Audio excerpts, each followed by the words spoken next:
raindrop reflecting on the water as the sun shuts her eyes. Don't know what you'll uncover. Watch the tide roll in with the moonlight. Everything is silent on this Louisiana. Welcome back. We are Missing Magnolias, and we have a wild case that we're going to talk about today. Of particular interest is the unidentified remains that to this day we have no idea who this person is. Let's start at the beginning. Somebody stumbled upon a barrel in the woods. Turns out the barrel's full of decomposing bodies. A good amount of time goes by, and we find another barrel in the woods with some more decomposing bodies. Turns out, 20 years later, they're able to identify some of those remains. They find a woman and 3 children in total. That young woman and 2 of the children have been identified. However, 1 child still remains unidentified. That is generally the focus of what we're going to talk about, is that unidentified remains. We have a known offender for those homicides. He has a convoluted story as well. Thank you again for bringing this to our attention. Michelle's got all of the cool insight, and KATC, that's our local news, published something in January of this year of 2021 about this unknown child and that she might have ties to the Gulf Coast. It's opening up and kind of localizing her case, hoping that maybe people from the area, including here, as well as Mississippi and other surrounding areas, could possibly help identify this unknown child.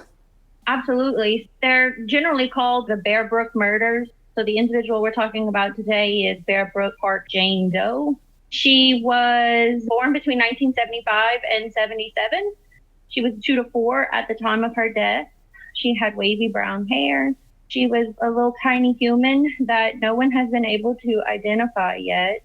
From the DNA testing, they've determined that her father is the offender. Yes, she is the biological daughter of the offender. Her father's deceased. He was a serial offender who went by tons of different names and had multiple families and is associated with lots of missing persons cases and a variety of homicides throughout the nation. We have no idea who the mother is. We think that the child's mother is probably one of his victims, but no one has been able to link her to any of the suspected victims or anything like that. Some genetic genealogy was done, and they believe that she has relatives in and around Pearl River, which may also include parts of Louisiana. A lot of times when we hear about genetic genealogy, we hear about the ones that are successful. We don't hear about the ones where we have 5th generation relatives, and that seems to be the case here. The relatives are from so long ago, there are no closer genetic relationships in the databases. So we're asking all of you guys to go into your family trees and see if you have some cousins that have the same names as this young girl, and let's get her identity found. Somebody has to be missing. Somebody has to know of a cousin who took off with their daughter to never be seen again. Terry Rasmussen has been linked to 5 victims. And it's sad that he is no longer with us, only in the sense that there's potentially many, many more victims. He died in prison of natural causes in 2010. The young woman and the 3 children, including this unknown child that were found in the barrels, their identities hadn't been confirmed until 2019. And in 2017, it was then confirmed that Terry Rasmussen was linked to their murders. Terry was known as the chameleon killer, and I just have to say, I hate the monikers that we give serial offenders. Why do you give them such snazzy names? I feel like he should be called Tiny Dick Terry. Like, I could get behind that moniker. Why do we give them names that make them seem like they're cool or conniving? I think if he was just roaming around killing people that he could kill, and that was sort of the end of it. Or even just going through these cases, how about the worst Thanksgiving date from hell? Because so many of these victims he had brought to meet his family. This is my boyfriend, and he had went by different aliases, so he had different names. And then shortly after meeting the family, these poor people vanished. Yeah, comes over, he eats your turkey, and then he kills your relative. Horrible. Ridiculous. The first woman that was in the barrel that was found by the hunters in 1985 in Bear Brook Park, her name was Marlise Elizabeth Honeychurch. She had two daughters, Sarah McWaters and Marie Vaughn, and they were both children of two separate marriages. And again, Marlise had gone to Thanksgiving, introduced her boyfriend to her family. They were living in California. This was 1978. And then shortly after Thanksgiving, she vanished. For her family, the Honeychurches, their daughter and their two nieces, gone for decades. No idea what happened to them. The second barrel is where they found Sarah as well as this unknown child. So the barrels were relatively close to each other, I think 300 feet apart, but it was in a forest. It's very reasonable that it's probably going to be difficult to find something like that in a forest, although there has been some scrutiny for the law enforcement for their inability to perhaps secure a large enough scene of the crime, because a good amount of time went by before that second barrel was found.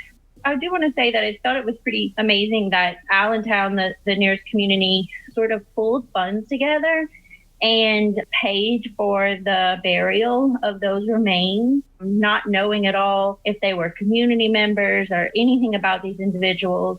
I thought that was a really sweet story about how the community took care of those deceased victims. It was great that they buried this mother and her two daughters, and I'll just read the gravestone. It was really moving. Here lies the mortal remains known only to God of a woman aged 23 to 33 and a girl child aged 8 to 10. Their slain bodies were found on November 10th, 1985 in Bear Brook State Park. May their souls find peace in God's loving care. How many gravestones do you walk by and they just have no name? It's sad. And this shows us how much, even when we have no connection to the victims, how cases like this can affect the community in so many different ways. And this really was a small town. The law enforcement were not in any way, shape, or form ready for any sort of case like this.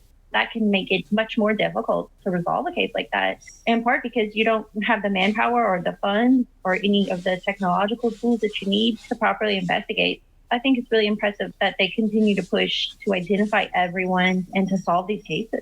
It's interesting. It's 10 past years and this guy is no longer around. But in many ways, I think a lot of these cases are coming to light and are unfolding in real time. And it's been helpful to kind of streamline what the victims that we do know are tied to Terry Rasmussen, as well as talk about other possible victims. Here's another serial offender that we didn't know was a serial offender, who was operating throughout the United States as a traveling serial offender, which is very rare. Most serial offenders kill in localized areas where they're very comfortable with where they are. They know the ins and outs. They know how to dispose of a body without getting caught, those types of things. Not Small Dick Terry. Terry's running around all over the United States. He's killing children. That's pretty rare too.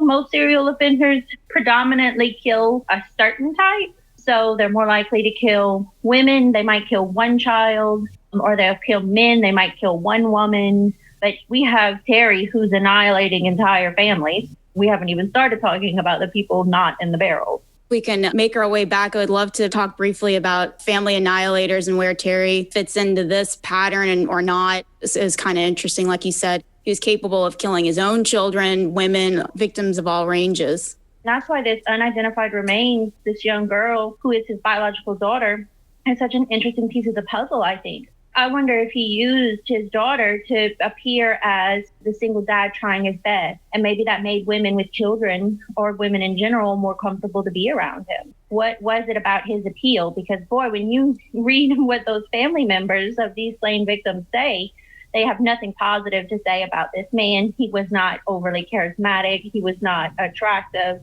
Those family members immediately assumed that he was up to something nefarious. So what was his pull? I don't know. It was so interesting to read about his first known victim. So tragic. And if you listen to these family members, there's a great Dateline special where family members are interviewed. It's just heartbreaking. And Terry's first victim was Unsun June. She was a chemist from California. She was in her mid-40s. So unlike some of the other women, she was older. I think there must have been something about Terry. He latched on to people that were maybe still searching for something in life. Because by all accounts, Unsun sounded like a free spirit, very curious and interested in the world. And she had brought Terry to meet her parents in Richmond, California. At that point, he was going by Larry Vanner. And 2 years after she brought him to meet her parents, she went missing. They were married in 2001, and it's estimated that he killed her in 2002. The way that they discovered Yun-sun, she was buried in a crawl space in Terry's apartment under 4 or 5 feet of cat litter. Horrible. She had suffered blunt force trauma, which had become kind of the hallmark in his killings. Police couldn't really tie him to anything physical, but they were able to trace where he bought the cat litter because he bought like 10 pounds of it, and they were able to convict him on that. That's a bizarre way to dispose of a body. Let's talk a little bit about his MO. Most offenders change their MO over time because they know that police have been tracking them based on their MO.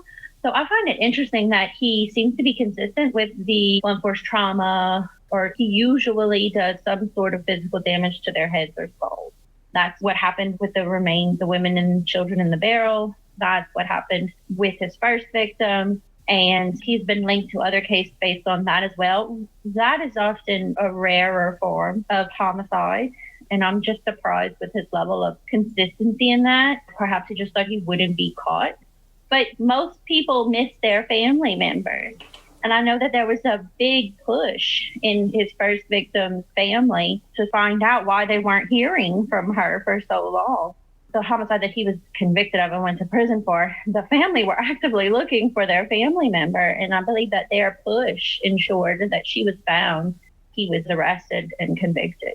It was strange because with this case, he confessed, and I think his attorney as well as police were kind of taken aback, but they had suspicion that there was definitely more to this story. There's 5 known victims. There's the 4 people in the barrel and his first victim, and those are the ones that are tied to him that they've been able to prove. And there's other possible victims we could get into a little bit. There is a woman, her name Denise Bedouin.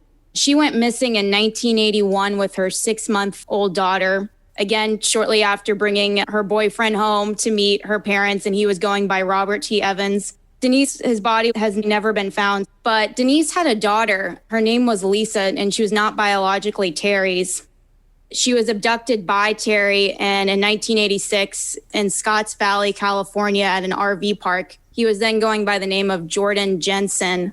He left his daughter, Lisa, who was about 5 years old at the time, with this nice family called the Deckers. He had some kind of made-up story about how his wife had been either hit by a car from some reports or had died of cancer. He was really laying it on thick. People really believed him that he was grief-stricken. And he asked the Deckers if he could leave Lisa with them. He vanished. Unfortunately, the Deckers couldn't keep her. They tried to find Gordon Jensen, which was the name he was going by, to sign off on paperwork and the adoption. Lisa became a key part of this case. He ended up being arrested in 1990 for child neglect. He fled, and Lisa, unfortunately, had to go into foster care. The Deckers couldn't adopt her. Through genealogy, years later, she was able to find her family members. I believe also through the geneticist that we mentioned, Barbara Ray Venter. Lisa was one of her cases, and she was able to help her, A, find her identity, and B, some living family members, because she didn't know who her mother was. Terry had abducted her and taken her at a young age, so crazy. This poor little child with no identity. She has no idea who her people are, and she's with this man who she thinks she can trust, who is the person who most likely killed her mother and perhaps siblings. It's just so bizarre. I mean, who kills families? The occasional serial killer will kill families. I think of a Dennis Rader, but he likes a show and he likes people to watch. And that's why he killed the family. I don't think that's what Terry was doing from what we can learn from his behavioral patterns. Why let Lisa live? Well, this was 1981. This was before we think the women and children in the barrels were killed. It could be that he learned, unfortunately, that not killing the child leads to more problems because you have to have more stories to cover up and it becomes a whole thing. And he didn't want to leave a trail of evidence. We do hear of offenders who start killing victims they used to just sexually assault because they didn't want evidence left behind. Maybe that's something that Terry picked up along the way. Is that easier to just kill everyone, including children? That's a really fascinating idea that you kind of brought into the mix. And unfortunately, the way that these bodies were found, we'll never know if there was any evidence of assault. What are the motivations for this? Maybe Terry was after the children. Then mom found out, and then that was the end of mom. There's so much that we don't know. It's mind-boggling. Yeah, his kids, some of them are full grown, and they've been talking to the media. There was one family, I think he had 4 or 5 kids, and he was married to a woman in Hawaii. And then this family moved to Arizona, and he obviously left them, and he had no contact with them. I can't imagine. They must have been horrified then to learn, A, what happened to their dad that left them, and then to find out he was this horrible serial killer. So many questions. So why wasn't it me? Why did they get to live? And I think not that we should or that it's our job to think about the families of the serial offenders, but they are victims as well. There's a really great podcast, and I'm forgetting it right now, where the smiley face killer's daughter tells her story and goes through the process of what it was like to live with a dad who was a very violent serial offender. And he was also a traveling serial killer. I think he was a long-haul truck driver. And he very brutally murdered women, usually bludgeoning them, strangling them, doing really terrible, terrible things. How it was to live in his shadow, the guilt and all of the other issues that you have with that. I can't imagine what those surviving families feel like. We know from the Golden State Killer, if you've read Michelle McNamara's I'll Be Gone in the Dark, that a problem was that local police jurisdictions in California didn't communicate with each other. And that's certainly true, I think, in this time. Maybe they could have started to connect some of the dots because he was a repeat offender and he moved around, and it definitely worked to his advantage. It looks like there's no direct ties in New Hampshire and Mississippi. We know that he was living in New Hampshire. We don't know if he was living in Mississippi, where this unknown child is potentially could be from. Chances are he was roaming around the United States. It's very possible that in and around the 70s and 80s, many individuals in our communities have come into contact with this person. Think back to that awkward Thanksgiving dinner where such and such brought this new dude over and he was extra strange, and then you didn't hear from her or her child again. I feel like the family dinner thing is part of his pattern. Yeah. Well, I feel like somebody's had a family dinner with this dude in Mississippi or Louisiana. Right. 15 years ago. Oh, my God. That's kind of like with Ted Bundy, how many people come out of the woodwork and they weren't attacked by him, but they have some horrific passing with him because he was just so active in so many different states. And we'd all like to think that we would know, that we would be able to pick out the air quotes bad guy in a room, but no, we can't. By and large, we can't. But there are additional possible victims. I don't even think we finished that list. In 1995, a woman's decomposed body was found in a fridge in a canal in San Joaquin County, California. The crime bears the hallmark of Terry's crimes, blunt force trauma to the head. They also found a certain brand of milk that was localized to the area where in which Terry was residing at the time, which is a very interesting find. They have not been able to identify this victim. There's been no DNA link or anything like that to Terry. It's just following some of his patterns of behavior. I bet that there's somebody working on using some genetic genealogy or something like that to identify that victim. And then we'll see with the timeline whether or not it's linked to Terry and his offending. It's frightening how prolific this guy might have been. If you go on Wikipedia, there's possible other victims in the 80s. A bunch of young women went missing in New Hampshire around where he lived. And unfortunately, they've been ruled out with DNA. One of the victims was even thought to have been one of Terry's, and then it was horribly found out that she was a victim of the redheaded murders. That's another big case. Yeah, we talked about the redheaded murders before, and it just goes to show you how prolific serial offenders were in this time frame of the 70s and 80s. So many people that say over and over again how dangerous the world is today. I hear that all the time. And the number one thing we talk about in most of the classes that I teach on like day one, after I go over the syllabus and the final paper, I tell them how common crime is today. Generally speaking, we are living a much safer society today than we did in the 70s and 80s and early 90s. We've experienced the great American crime drop in the early to mid 1990s. And a lot of our violent crimes mirror that trend in a great decline. In the past couple of years, we've seen a little bit of an uptick, but nothing that's been dramatic or any way that mirrors what we saw in the 70s and 80s. We are just learning in each and every day how more violent it was then when we are able to identify these offenders, just like Terry. He was arrested in 2003 and he was thought to be a single serial offender. And then now in 2017 to 2019, we know that he has been a serial offender, active across the United States, and maybe a very prolific serial offender for all we know. And we had no idea. And this is happening every day. So I'm not saying leave your doors unlocked. I'm just saying take a deep breath. We're a lot safer than we were. Because we have the news and social media, you just feel like you know every corner of the globe when something bad is happening. So when you walk outside of your house, you just feel constantly like there's a looming threat everywhere you go. I'm reading this book and it's pretty crazy. It's talking about how in the 30s, even before, if you remember that case, the Lindenberg baby that was kidnapped, this guy is talking about how apparently in the 30s, kidnapping was just so common. With the Depression, it was lucrative to kidnap. It goes into what you were saying, how it was so much more dangerous in other times. We've kind of lost that perspective. We forget how dangerous it actually was. I have to remind myself, I had a good friend who told me one day when I was struggling with how disappointing the world is, humans aren't made to know everything that's going on across the nation and the world. I think we've given enough attention to this Thanksgiving date from hell that we're now going to call him, Terry Rasmussen. We can post on social media the links if you have any information for the New Hampshire Police Department, any tips, as well as the link to the National Center for Missing and Exploited Children. We'll definitely provide links on social media to tie in with this case. Please go on, especially if you're from the Pearl River, Mississippi area. Go on your family records and see if you have some shared relatives. One more thing that someone else, and I almost forgot because it was such a good point on Reddit.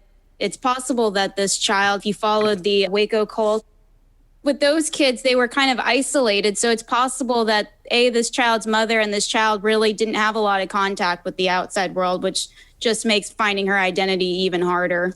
And we have a child who hasn't been in the school system yet. Those records are likely to be non-existent. They're probably only going to have birth records, if at that.